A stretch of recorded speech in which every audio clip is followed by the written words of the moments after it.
Hello guys, welcome to my channel. तो आज हम क्या करेंगे, लाइफ प्रोसेसेस का पार्ट 1 और 2 अब मैंने करवा दिया है। 1 और 2 की लिंक आपको डिस्क्रिप्शन में मिल जाएगी। उससे पहले मेरी इस वीडियो को लाइक, शेयर एंड सब्सक्राइब जरूर कीजिएगा, क्योंकि भूल जाते हो लाइक करना।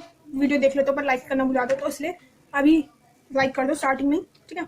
तो पार्ट 3 में हम क्या पढ़ने वाले, पार्ट 1 और 2 में हमने क्या पढ़ा, कुल मिलाकर न्यूट्रिशन पढ़ा, ऑटोट्रॉफिक और हेटरोट्रॉफिक न्यूट्रिशन। तो न्यूट्रिशन हमने पढ़ लिया, ठीक है। न्यूट्रिशन इन प्लांट्स, एनिमल्स, ये सब पढ़ लिया। आज हम इस वीडियो में रेस्पिरेशन पढ़ेंगे। रेस्पिरेशन क्या होती है, तो मैं रेस्पिरेशन का मतलब, जैसे हम कहते हैं, जैसे रेस्पिरेशन को अगर हम नॉर्मल बच्चे से पूछेंगे तो वो क्या कहें, सांस लेने को रेस्पिरेशन कहते हैं। बट नहीं, सांस लेने को तो ब्रीथिंग कहते हैं, है ना।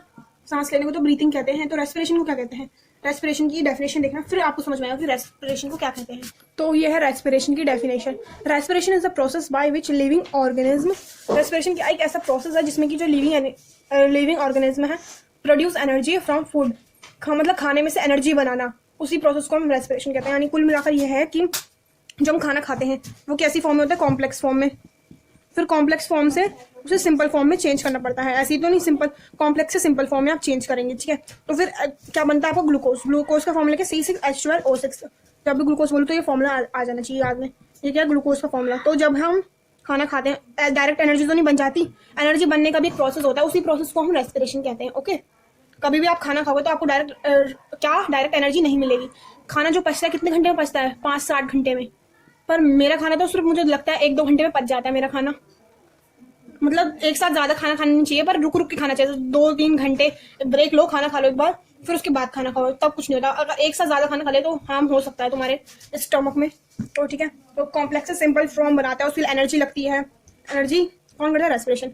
पर ये किसके, रेस्पिरेशन कब होगा, रेस्पिरेशन प्रोसेस को ना ऑक्सीजन की बहुत ही ज्यादा जरूरत है। ऑक्सीजन नहीं होगा तो रेस्पिरेशन नहीं होगी। पहली बात बताओ, जब ऑक्सीजन ही नहीं होगी तो हम तो मर ही जाएंगे, पहले ही हम तो टाइम बोल जाएंगे, ठीक है।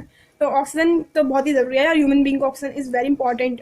तो रेस्पिरेशन की मैंने इतनी बकवास करी है, सब रेस्पिरेशन की डेफिनेशन तो याद हो ही गई होगी, ठीक है। तो रेस्पिरेशन के बाद हम क्या, कितने रेस्पिरेशन के कितने टाइप्स होते हैं वो देखते हैं। रेस्पिरेशन के कुल मिलाकर 2 टाइप होते हैं, 2 टाइप्स। कौन कौन से, aerobic, 1 minute, aerobic respiration and anaerobic respiration. इनका भी हम डिफरेंस देखेंगे। पहले तो ये है एरोबिक, दूसरा इन एरोबिक रेस्पिरेशन। तो ये 2 तरीके के हमारे रेस्पिरेशन होते हैं। दोनों में थोड़े थोड़े डिफरेंसेस हैं, ज्यादा डिफरेंसेस नहीं है। अब इनके बीच में डिफरेंसेस देख सकते हैं, क्या पता क्वेश्चन आ जाए, डिफरेंशिएशन देख लेते हैं, क्या पता 2-3 मार्क्स से क्वेश्चन आ जाए। तुमको पता ही है डिफरेंस के क्वेश्चन आंसर तो पेपर एग्जामिनर जरूर पूछेगा बोर्ड में, तो पूछने से पहले हम यही कर लेते हैं, डेफिनेशन याद कर लेते हैं, और क्या, एरोबिक और इनएरोबिक रेस्पिरेशन की, ठीक है। एरोबिक और एनारोबिक का फर्स्ट डिफरेंस तो यही है कि जो एरोबिक रेस्पिरेशन है ऑक्सीजन की प्रेजेंस में होती है और ये एब्सेंस में होती है। बताओ, इतना तो दिमाग लगा ही सकते हो कि इंसान है तो ऑक्सीजन की तो जरूरत पड़ेगी, तो मतलब हमारे अंदर है एरोबिक रेस्पिरेशन, हमारे अंदर होती है बॉडी में। और एनोबिक रेस्पिरेशन जो होती है यीस्ट में होती है। तो उसके एग्जाम्पल में देखेंगे हम यीस्ट में एनोबिक रेस्पिरेशन होती है, और ये कहाँ अकर करती है, माइटोकॉन्ड्रिया में। ये आप देखोगे, ये माइटोकॉन्ड्रिया में ही। माइटोकॉन्ड्रिया किसके अंदर होता है, हमारे अंदर ही तो होता है, ह्यूमन के अंदर। इतनी जल्दी तो भूलना मत माइटोकॉन्ड्रिया क्या है, पूछो माइटोकॉन्ड्रिया क्या है। माइटोकॉन्ड्रिया बेटा एक सेल ऑर्गेनेली है, सेल ऑर्गेनेली, ठीक है। जैसे तुमने 9th में पढ़ाई होगा माइटोकॉन्ड्रिया, जिसे हम पावर हाउस कहते हैं सेल का। याद आया कुछ, पावर हाउस किसे कहते हैं, सेल का, माइटोकॉन्ड्रिया को। क्योंकि ये जो है एनर्जी बनाता है, किसकी फॉर्म में, एटीपी की फॉर्म में। एटीपी क्या है, करेंसी। अब एटीपी भी मत भूलना, कुछ मत भूलो यार, तुम इतनी जल्दी भूल गए। एटीपी क्या है, एडोसिन ट्राइफॉस्फेट की फुल फॉर्म। और ये जो एनोरबिक रेस्पिरेशन होती है वो कहाँ होती है, साइटोप्लाज्म में होती है ये, ठीक है। ओके, साइटोप्लाज्म और यीस्ट सेल में। यीस्ट सेल ये हमारे अंदर नहीं होते ये सेल, ये दूसरे एनिमल्स में किसी में होंगे। पर अभी तो मैं यही देखना, माइटोकॉन्ड्रिया में एरोबिक रेस्पिरेशन। दो डिफरेंस तो पता ही चलेगा, ये ऑक्सीजन में होता है प्रेजेंस में, ये एब्सेंस में होता है, और ये माइटोकॉन्ड्रिया में होता है, ये साइटोप्लाज्म में होता है। बस इट्स सिंपल, हैप्पी। और ये मेरे को तो स्माइल भी ना थी बनानी, खुश। जो एरोबिक रेस्पिरेशन में होता है, एरोबिक रेस्पिरेशन, उसमें जो एंड प्रोडक्ट होता है, यानी कि जो बचता है प्रोडक्ट लास्ट में, क्या, रिएक्टेंट्स एंड प्रोडक्ट आपने फर्स्ट चैप्टर में पढ़ाई होगा, केमिकल रिएक्शन एंड इक्वेशन में। रिएक्टेंट्स पहले होते हैं, प्रोडक्ट बाद में आता है। तो इसमें जो बाद में बन के आता है, रिएक्टेंट को यूज करके जो प्रोडक्ट बाद में आता है, वो कौन कौन से 2 प्रोडक्ट होते हैं जो बन के आते हैं एरोबिक रेस्पिरेशन में, CO2 और H2O। CO2 पता ही होगा, कार्बन डाइऑक्साइड का फॉर्मूला है CO2। और वाटर को तो आप जानते ही हैं, H2O। वाटर एंड CO2 तो इट्स अ नॉर्मल। वाटर का दूसरा नाम है H2O, कार्बन डाइऑक्साइड का दूसरा नाम है CO2, बस इतना याद रखना। और एनारोबिक रेस्पिरेशन में एंड प्रोडक्ट क्या होता है, एंड प्रोडक्ट में क्या होता है, इसमें लैक्टिक एसिड एक एसिड होता है, जो कि एसिड और एक अल्कोहल पता ही आपकी बॉडी में होता है। और लैक्टिक एसिड क्या होता है, जब आप भागते हैं, ठीक है, भागते बहुत तेज भागते रहते हैं, फिर एक एनर्जी से बनती है और आपकी बॉडी में एक एसिड जनरेट होता है। जब बहुत सारी एनर्जी यूज करोगे आप तो एक एसिड बनता है जिसे हम लैक्टिक एसिड कहते हैं। तो ये इसकी डिफरेंस ही हो गया। उसके बाद इसमें क्या है, जो एरोबिक रेस्पिरेशन है उसमें मोर एनर्जी, एरोबिक रेस्पिरेशन में जो है बहुत सारी एनर्जी बनती है, बट इसमें लेस एनर्जी बनती है, इसमें कम एनर्जी बनती है। कभी कभी हमें ज्यादा एनर्जी की जरूरत होती है तो हम उसके लिए तो इसको यूज करते हैं एरोबिक रेस्पिरेशन को, बट अगर हमें और एनर्जी चाहिए तो हम एनोरबिक रेस्पिरेशन का यूज करेंगे। और एनोरबिक रेस्पिरेशन का होती है मसल्स में, ठीक है, ये मसल में होती है। और क्या है इसका डिफरेंस, इसमें क्या होता है, 1 molecule of glucose is produced, एक मॉलिक्यूल जो होता है ग्लूकोज का वो प्रोड्यूस्ड होता है। एक ग्लूकोज का मॉलिक्यूल में इसमें कितने एटीपी होते हैं, 36 एटीपी होते हैं एरोबिक में। और एनोरोबिक में बात करें हम, एनोरोबिक में कितनी होती है, 2 एटीपी। तो बताओ इसमें जितनी एटीपी ज्यादा करेंसी होंगी वो, ये आपका एरोबिक का या एनोरबिक का है, समझ में आ गया। तो एनोरबिक और एरोबिक का किस्सा खत्म। अब हम एक पाथवे देखेंगे, क्या देखेंगे, पाथ मतलब रास्ता टाइप कह सकते हैं इसे हम, अपनी लैंग्वेज में हम कहते हैं रास्ता देखेंगे हम, कि हमारे खाने में क्या, हमारे बॉडी में रिप्रोडक्शन कह रही हूँ, रेस्पिरेशन कैसे होता है। देखो, break down of glucose by various pathway, मतलब ग्लूकोज हमारी बॉडी में कैसे ब्रेक डाउन करती है। तो सबसे पहले आपकी बॉडी में क्या बना, ग्लूकोज के अंदर कितने 6 कार्बन के मॉलिक्यूल होते हैं, 6 कार्बन मॉलिक्यूल होते हैं। फिर बात करें इसके बाद हम कहाँ जाएंगे, साइटोप्लाज्म में। साइटोप्लाज्म में जैसे ये ग्लूकोज एंटर करता है तो इससे क्या बनता है, पायरुवेट बनता है। क्या बनता है, पायरुवेट। यहाँ देखो, फिर साइटोप्लाज्म में क्या होता है, ग्लूकोज के 6 कार्बन मॉलिक्यूल होते हैं पहले। फिर जब साइटोप्लाज्म में अगर ग्लूकोज एंटर करेगा तो फिर क्या बनता है, पायरुवेट बनता है। पायरुवेट में कितने कार्बन के मॉलिक्यूल होते हैं, 3 कार्बन मॉलिक्यूल होते हैं। और एनर्जी तो आपका प्रोडक्ट है, एनर्जी सब में ही रहेगी क्योंकि एनर्जी हमेशा ही रिलीज होती रहती है। तो ये साइटोप्लाज्म में आया। उसके बाद क्या आएगा, अगर साइटोप्लाज्म में पायरुवेट है, इतना तो सबको समझ में आ गया ये दोनों। अब अगर आपके बॉडी में ऑक्सीजन की थोड़ी कमी हो रही है, एब्सेंस ऑफ ऑक्सीजन, ठीक है, तो हम एब्सेंस ऑफ ऑक्सीजन में क्या होता है वो देखते हैं। एब्सेंस ऑफ ऑक्सीजन किस में होती है, पहले ह्यूमन में तो होगी नहीं, ऑब्वियस सी बात है, तो किस में होगी एब्सेंस ऑफ ऑक्सीजन। अब उसके बाद क्या, एब्सेंस ऑफ ऑक्सीजन, जब ऑक्सीजन की कमी हो जाती है, तो ऑक्सीजन की कमी ऑब्वियस सी बात है इंसानों में तो होती नहीं, कहाँ होगी, यीस्ट में होगी। यीस्ट में, इनका मतलब तो पता ही है, यीस्ट में क्या होता है, ethanol and CO2 plus energy तो आपका सब में ही रहेगा, मैंने पहले बताया था। इसमें क्या बनता है, इथेनॉल प्लस CO2, ठीक है, रिएक्टेंट्स होते हैं। मतलब इसमें कितने, इथेनॉल में कितने कार्बन के मॉलिक्यूल होते हैं, 2 कार्बन मॉलिक्यूल। ये ब्रेक डाउन हो रहा है तो इसे देख लेना, ये पूछ सकते हैं कि इथेनॉल में कितने मॉलिक्यूल होते हैं कार्बन के, तो आंसर आएगा 2 कार्बन के मॉलिक्यूल होते हैं। पर अगर ऑक्सीजन की थोड़ी कमी महसूस हो रही है आपको अपनी बॉडी, आपको तो नहीं होगी कमी महसूस, पर किसे होगी, मसल को होगी, क्योंकि मसल में ज्यादा ऑक्सीजन पहुंच नहीं पाता। आप ऑक्सीजन इनटेक कर रहे हो, इनहेल कर रहे हो, आई मीन, तो इनहेल करते हैं, एक्सहेल करते हैं, तो ऑक्सीजन CO2 एक्सहेल करते हैं, इनहेल ऑक्सीजन को करते हैं, तो उसी में मसल के पास थोड़ी थोड़ी ऑक्सीजन रुक जाती है, नहीं पहुंच पाती। तब क्या होता है, तब लैक्टिक एसिड प्रोड्यूस होता है। और एनर्जी तो आपका क्या है, बाई प्रोडक्ट है मसल से। इसमें लैक्टिक एसिड में 3 कार्बन के मॉलिक्यूल होते हैं, ये भी क्वेश्चन बन सकता है 3 है। तो दोनों ही केस है, ये लैक ऑफ ऑक्सीजन और ये एब्सेंस ऑफ ऑक्सीजन। ये आपको एक टेबल से बना रखी है आपकी बुक में, देख लेना, NCERT की बुक में। ऐसे में एक बार मैं ऐसे समझा रही हूँ, आप अपने उस टेबल को देखकर याद कर सकते हैं, नो प्रॉब्लम। तो अब देखते हैं जब ऑक्सीजन होगी तो क्या बनेगा, प्रेजेंस ऑफ ऑक्सीजन में क्या होगा। प्रेजेंस तो हमारे अंदर ह्यूमन बीइंग में तो ऑक्सीजन होती है भाई, ऑब्वियस सी बात है। ऑक्सीजन की प्रेजेंस में क्या होता है, ऑक्सीजन की प्रेजेंस में मतलब ऑक्सीजन है तो ऑक्सीजन का माइटोकॉन्ड्रिया में, ये माइटोकॉन्ड्रिया में होता है, जिसका ये क्या होता है, CO2 पता है, कार्बन डाइऑक्साइड, मैं बार बार बता रही हूँ, कार्बन डाइऑक्साइड, ओके। ये CO2 carbon dioxide, water H2O, और ये कहाँ होता है, माइटोकॉन्ड्रिया में, ठीक है। सो सिंपल, इजी है। अब हम ATP देखते हैं, ATP क्या होता है, मैंने बता दी, फुल फॉर्म था एडिनोसिन ट्राइप। तो क्या देख पढ़ रहे थे हम, ADP, adenosine triphosphate, known as energy currency of the cell, energy currency कहलाती है ये। इसका ये फॉर्मूला देख लेना, ADP कैसे बना, ये ADP प्लस P में गोला लगा दो, एनर्जी यूज हुई, फिर ये बन गया ADP माइनस P, तब भैया ATP। तो इस लाइन को याद कर लेना, तुम्हारे एग्जाम में पूछा जा सकता है। और इस P और गोले का क्या मतलब, इसका मतलब है फॉस्फेट। और ये किस लिए यूज होता है, use to provide energy for reaction in the cell. जो भी सेल में जो जितनी भी रिएक्शन होती है, छोटे छोटे सेल्स होते हैं, इनके अंदर जो रिएक्शन होती है उसके लिए किस चीज की जरूरत होती है, बताओ ATP की, जो कि एनर्जी करेंसी। और ये कहाँ होता है ATP, माइटोकॉन्ड्रिया में होती है, ओके। तो हम ह्यूमन रेस्पिरेटरी सिस्टम देखते हैं। ह्यूमन रेस्पिरेटरी सिस्टम क्या है, तो आप ह्यूमन है, ह्यूमन रेस्पिरेटरी सिस्टम को जानना भी इंपॉर्टेंट है। ह्यूमन रेस्पिरेटरी सिस्टम की डेफिनेशन बहुत ही इजी है। ह्यूमन रेस्पिरेटरी सिस्टम इतना is the organ system. Human respiratory system है वो क्या है, एक ऑर्गन सिस्टम है, इतना याद हो गया। और रेस्पिरेटरी जो सिस्टम है ह्यूमन, उसे हम ऑर्गन सिस्टम है वो। और that involve inhaling of oxygen, वो किस चीज में इन्वॉल्व होता है, ऑक्सीजन को इनहेल ऑक्सीजन को लेने में, और एक्सहेलिंग ऑफ CO2, मतलब CO2 को एक्सहेल बाहर निकालने के लिए, मीट द एनर्जी रिक्वायरमेंट्स, जिससे कि एनर्जी रिक्वायरमेंट्स हमें मिलती हैं, ठीक है। एनर्जी कैसे मिलेगी, ऑक्सीजन लेकर और CO2 को एक्सहेल कर पाए। और अभी हम ह्यूमन रेस्पिरेटरी सिस्टम में, ये ह्यूमन है बनाया, ये तो मैंने ऐसे ही बना दिया ट्रेचिया लंग्स। अब इसके पूरे नाम नेमिंग देखेंगे तो ह्यूमन रेस्पिरेटरी सिस्टम का डायग्राम देख लेते हैं हम। तो हम क्या देख रहे थे, इसका डायग्राम।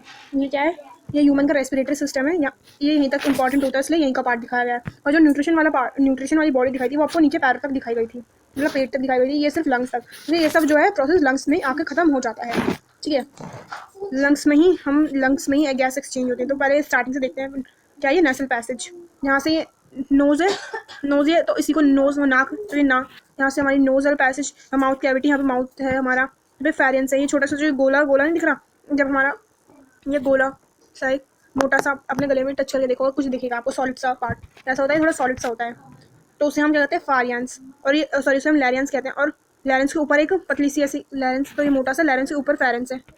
ठीक है, फिर ये क्या है, जो नीचे है ट्यूब्यूल्स, जिसे ट्रेचिया कहते हैं। ये वाइन पाइप हमारी, और ये वाइन पाइप है इस तरीके के अंदर सर्कुलर से बन रखा है। वो क्यों बना है, कोलैप्स ना करेंगे, कोलैप्स करने के लिए। और जैसे ये कुछ जाते हैं तो ऐसे बंद पिचक जाते हैं, पर इनको ना पिचकेंगे, इस वजह से ऐसे सर्कुलर से बना रखे हैं यहाँ पे रिंग्स, ये रिंग्स ऑफ कार्टिलेज जिसे हम कहते हैं। फिर उसके बाद हमारे क्या आता है, लंग्स इतना बड़ा लंग्स है ये। ठीक है, लंग्स के अंदर भी काफ़ी सारी चीज़ें हैं। ये तो बोन्स टाइप दिख रही हैं आपको, ये इन्हें क्या कहते हैं हम, ब्रोनकाई।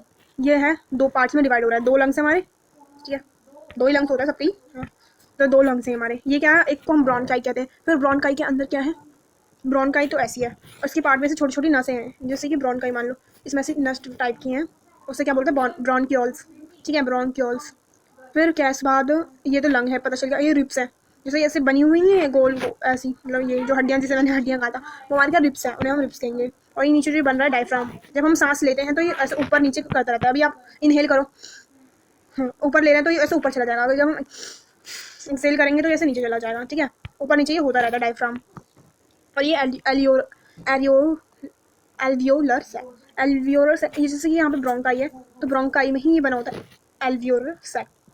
ठीक है, और ये क्या, एल्वियोली, यहीं पर गैस एक्सचेंज होती है एल्वियोली में।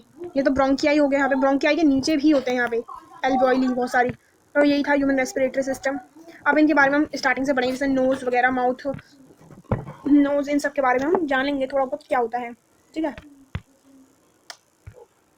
तो ह्यूमन रेस्पिरेटरी सिस्टम के तो देख लिए सारे। सबसे पहले हम देखते हैं नोज का क्या काम है हमारी बॉडी में। ठीक है, तो नोज में क्या होते हैं, नोज में ये 2 नॉस्ट्रल्स होते हैं, जो छोटे छोटे मैंने अंदर बनाए, उन्हें हम नॉस्ट्रल्स कहते हैं, नॉस्ट्रल्स।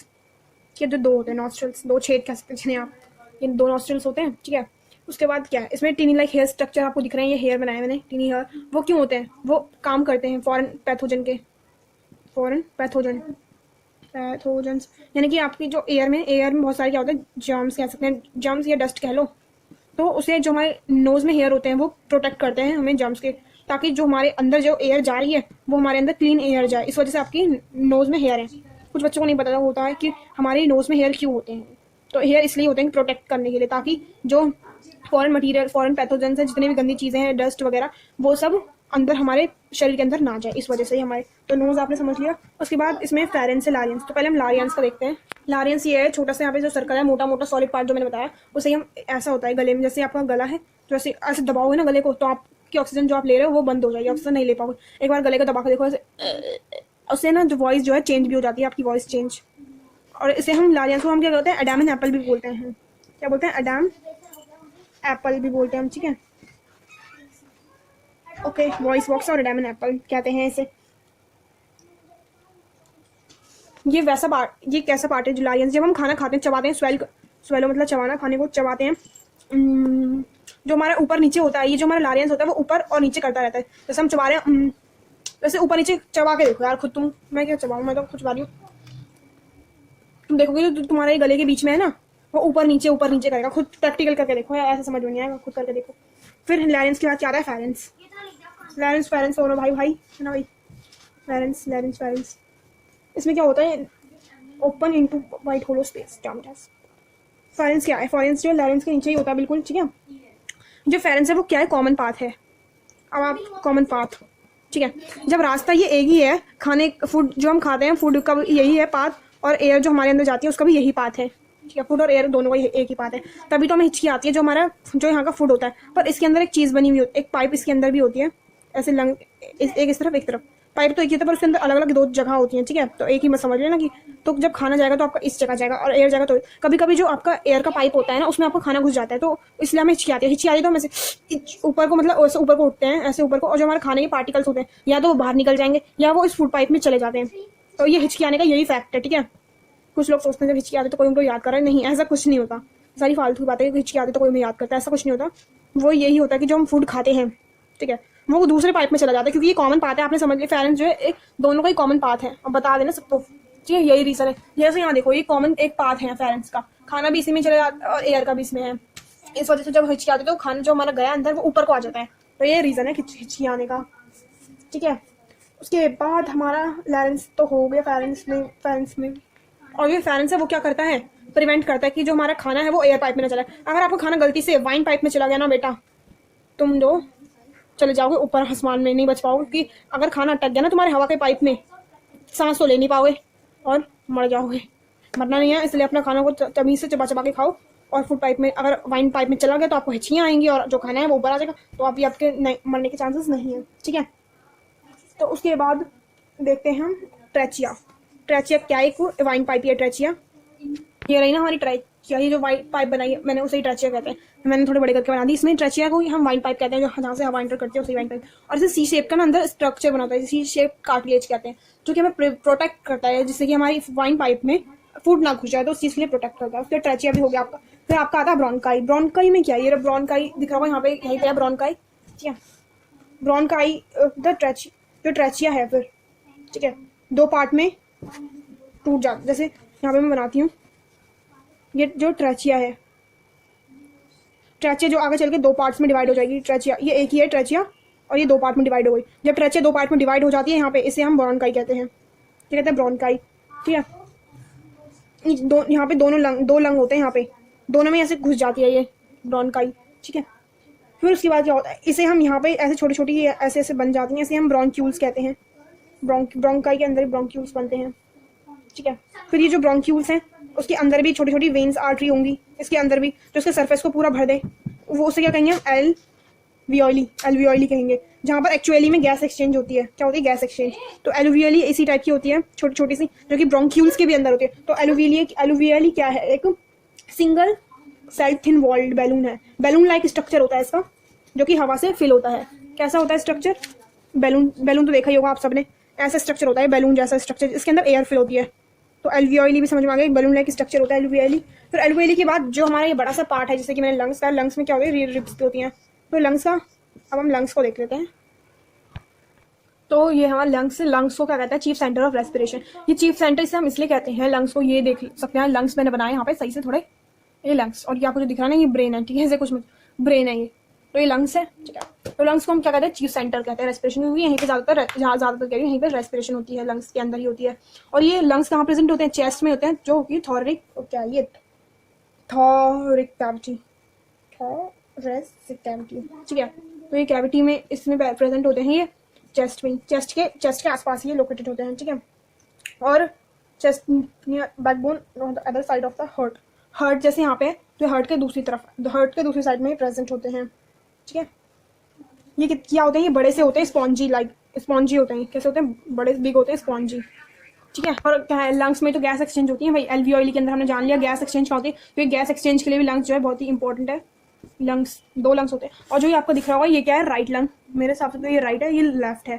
तो क्या लेफ्ट लंग जो होता है थोड़ा छोटा होता है, जैसे थोड़ा छोटा बना दूं मैं, ठीक है। और ये थोड़ा बड़ा होता है राइट लंग, और ये हैवी भी होता है राइट लंग, किसके मुताबिक, किसके कंपेयर में, लेफ्ट के, ये हैवी होता है। तो बस इसमें इतना ही था। हमने क्या क्या पढ़ा, नोज, माउथ, पता नहीं, bronchi, bronchioles, alveolus, human respiratory system हमने कंप्लीट कर दिया, ठीक है। नेक्स्ट वीडियो में हम पढ़ेंगे अब आगे, ओके। इतना तो कर लिया, पार्ट 3 कंप्लीट। Bye bye. इस वीडियो को like share comment subscribe and दोस्तों के साथ शेयर जरूर कीजिएगा, ठीक है। Bye bye, tata, see you.